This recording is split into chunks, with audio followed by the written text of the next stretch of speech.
வணக்கம். வாழ்க வளமுடன். ஒரு சிறு கதை, முடிவில் ஒரு சின்ன செய்தியை அதன் மூலம் உங்களுக்குள் விதைப்பது. இப்போ அந்த கதையை பார்ப்போம். ஒரு வில்வித்தை வீரனுக்கு நிறைய கர்வம். வில்வித்தையில் தன் குருவையும் மிஞ்சிவிட்டோம் என்று தனக்கு கற்றுக் கொடுத்த குருவையே போட்டிக்கு அழைத்தான்.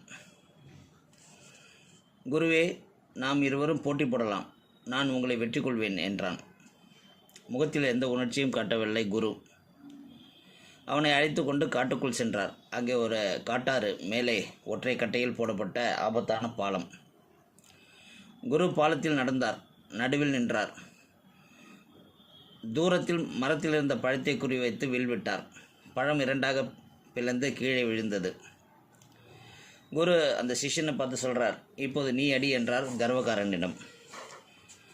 அவன் பாலத்தின் முனையில் நின்றான். கீழே ஆற்றை பார்த்தான்.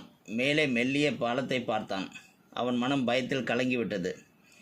மெல்ல பாலத்தில் நடந்தான். விழுந்து விடுவோமோ என்று அவன் மனம் முழுவதும் அச்சம். அவனால் சரியாக குறிப்பார்க்க இயலவில்லை. நடுப்பக்கத்திலேயே அம்பை எய்தான். அது எங்கோ போய் விழுந்தது. தோற்றுவிட்டோம் என்ற கவலையை விட விழுந்து விடுவோமோ என்ற கவலை ஆட்கொள்ள, குருவே காப்பாற்றுங்க என அலற, குரு மெல்ல நடந்து வந்து அவன் கைகளை பிடித்து பாலத்திலிருந்து கீழே கூட்டி வந்தார்.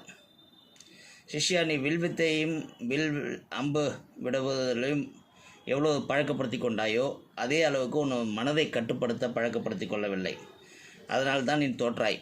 அதனால் மனசை கட்டுப்படுத்துறதுக்கு முதல்ல கற்றுக்கொள் என்று அவனுக்கு அறிவுரை சொல்கிறார் குரு. அதனால் நம்ம பல விஷயங்களை கற்றுக்கொண்டு இருந்தாலும் மனதை கட்டுப்படுத்துவது, மனதை ஒருநிலைப்படுத்துவது தான் முக்கியமாக நம்ம கற்றுக்கொள்ள வேண்டிய வாழ்வியல் பாடம்.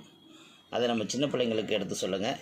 ஏன்னா பல பரீட்சைகளில் பல நேரங்களில் அந்த பதட்டம்ங்கிறதும் பயங்கிறதும் அவர்களை தோல்வியை நோக்கி அழைத்து செல்லும்.